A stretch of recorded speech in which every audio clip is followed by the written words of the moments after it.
Hello and welcome to the Resource Africa podcast, where we guide you through the crucial issues of people-centered conservation for thriving, resilient and sustainable livelihoods. I'm Grant Clark in Johannesburg, South Africa. And I am Elize Shakalela, your co-host, an environmental lawyer, academic and activist based in Windhoek, Namibia. Bwanji, Mwalalepo, and thank you so much for joining us. What comes to mind when you hear the term trophy hunting? For many, it's an image of hunters posing with big game, a stereotype that has caused outrage and protest mostly in Western countries. But for millions of Africans that are responsible for protecting and sustaining wildlife populations, conservation hunting is so much more. On community-run conservancies, well-managed hunting tours are a major source of revenue. Their income supports livelihoods and sustains conservation programs, ensuring that wildlife populations are protected. But in Britain, the USA, Italy, and Belgium, new legislation has been considered that aims to undermine hunting tourism in Africa. These proposed laws seek to ban hunters from bringing their trophies, the remains of their hunt, home with them. This is as a response to animal rights campaigners. But on the front lines of conservation here on our continent, African governments have been defending the rights of our people to use our wildlife sustainably. The UK's Animals Abroad Bill is a proposed law containing a trophy import ban. It has been on the cards for at least 2 years now. And recently, in the British House of Lords, a parliamentarian asked a government minister when the legislation, which the ruling party has been promising, would be brought before them. And this was his response. My Lords, it's a manifesto commitment to ban the import of hunting trophies from endangered animals, and we will be bringing forward legislation to deliver this measure as soon as parliamentary time allows. Another MP asked the government if it had considered the evidence that conservation in African countries has suffered under such bans and has conversely thrived when communities were allowed to practice trophy hunting. Has my noble friend the Minister made any assessment of possible unintended consequences of this legislation? In the late 1970s, Kenya banned trophy hunting and saw a plummet in the numbers of its elephants. South Africa and Rhodesia, as it then was, went the other way, said that if you owned land, then livestock on that land was your property. And as a result, local people treated large animals as a renewable resource rather than as a pest. Will my noble friend confirm whether the government has assessed whether there might be increased pressure on habitats of rare species as a result of this legislation?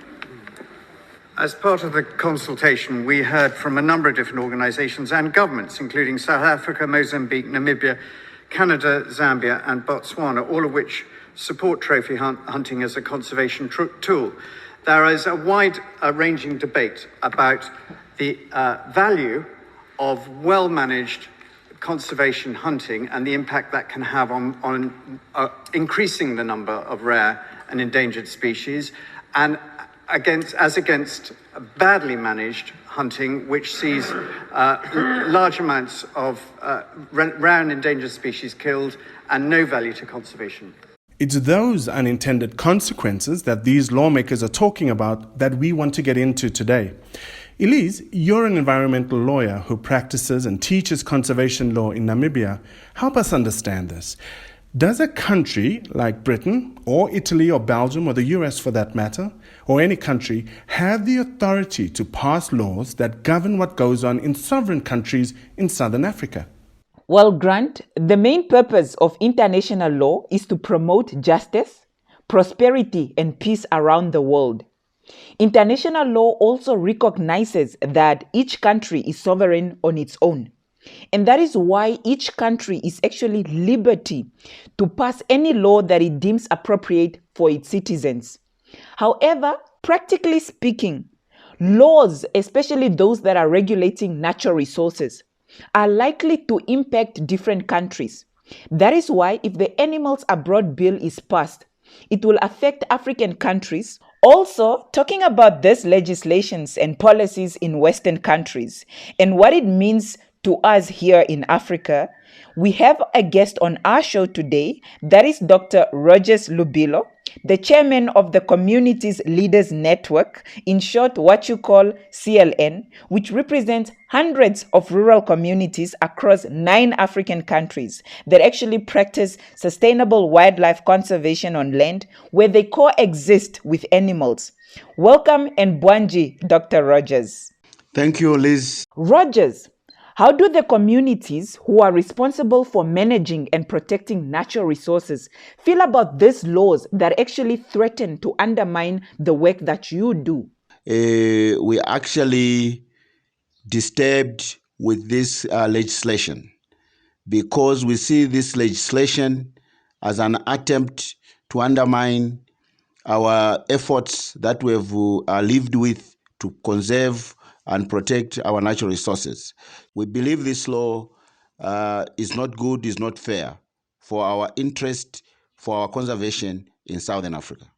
Community conservation in African countries is part of an approach to how the natural world is being taken care of, known as community-based natural resource management, or CBNRM for short, and that's what you're referring to now. In simple terms, Rodgers, what is community-based natural resource management and how did it come about? CBNRM, or community-based natural resources management, is a process where our governments in Southern Africa have devolved the management responsibilities of these natural resources, especially wildlife, forestry, fisheries, to the local communities who live with these resources. This CBNRM concept started in the early 80s with the emergence of the Campfire program in Zimbabwe, with the Namibia conservation program, with the CBNRM ADMED program in Zambia. This whole program started with an end objective of ensuring that the people who live with these resources participate in the decision making and also derive benefits from the sustainable utilization of these resources. So we've practiced CBNRM over the last 30, 35 years, and as Southern African communities, we are proud with this program. So I imagine that this approach clearly was a break with the colonial past. What kind of role have African governments played in not only helping to set up CBNRM, this community-based approach to natural resource management, but how have they worked with you, communities, to get to where you are today? Our governments have taken a bold step over the last 20, 30 years after realization that there was need to work with the people. They believed that conservation without the people will not be conservation. They believed that conservation without putting communities' interest first would fail. So our governments over the years have improved, have created an enabling environment by enacting laws and policies that allows for co-management of these natural resources with the people who live with it. They've also created an enabling environment for both local and international NGOs to play a part in the management of these natural resources. Can you describe what sort of benefits this practice, this approach to wildlife conservation, community conservation, what benefits it has for the people involved in it? CBNRM brings multiple benefits to the people who live with wildlife or natural resources. I'll give you several examples. I'll begin with myself as being a product of good CBNRM practice in Zambia, where I was identified in the community and trained to go through various processes and become a regional leader of CBNRM. CBNRM create opportunities for people to get jobs. Hunting companies, tourism, all those create employment opportunities for our people. In different countries, because we have different economic progression. In some countries, and I'll give you an example of Zambia, the local communities use some of these monies to build schools, health facilities, education facilities, communication, training. And in some instances, they receive cash. So it's the same in other countries in the region. The CBNRM provide these incentives. It also creates opportunity for these people to see the world differently. Well, thanks for that explanation, Rodgers. Elize, your home country, Namibia, has one of the region's most established and successful community-based natural resource management systems. Can you paint a picture for us in your home country, Namibia, how hunting fits into that scenario as a source of much-needed income for these people? Up to 30% of Namibia's land is actually under the control and management of communities in a form of conservancies as we are speaking. We have more than 86 conservancies in our country, and in most of these conservancies, 100% of communities' livelihood comes or depend directly on conservation hunting. Rodgers, you rightfully stipulated that government should be playing a supportive role to community-based natural resource management. But this does not seem to be what the British government is doing. How have they responded to your objections with regards to the Animals Abroad Bill? Our collective response as communities has been to engage with our governments and also to engage with the British government. We have done that through series of letters that we have written to the UK government direct. We have sent several letters to our ambassadors who are in Europe, who are in England. We have also sent several letters to the British High Commissions around our countries, and we have also engaged our governments to express our dissatisfaction with the Animal Abroad Bill, because, like I said, we see it as an aggression on vulnerable communities. We see it as an economic sabotage that is going to differentiate us, the people who live with these natural resources. So we have been engaging our government and our partners within the region to register our opposition to this intended bill in the UK government. And I think we are also intending to ensure that if the British government continues pursuing this bill, we will also, as communities, ensure that our governments and ourselves will also bring up this issue with the African Union. And if we don't get the response, I think we'll go all the way up to the United Nations so that we can register our concerns and ensure that we respect the sovereignty of the British people and their government. But we also would like them to respect us because we've played our part to secure these important natural resources that are not found in Europe. With all our economic challenges and difficulties, we have been able to secure these resources. And I think it is on those bases that we would like to continue on a mutual respect. Dr. Rodgers, what are the next steps for CLN? Seeing that Italy and Belgium are also looking at passing laws that are aiming at undermining hunting tourism in Africa.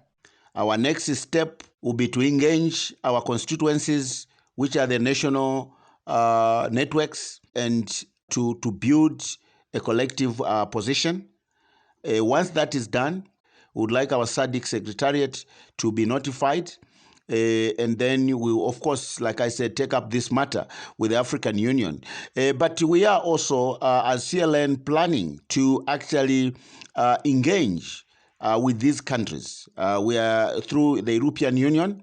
I think there are efforts that we are working with our partners and colleagues to make sure that we address the European Parliament on the dangers of these laws that are emerging.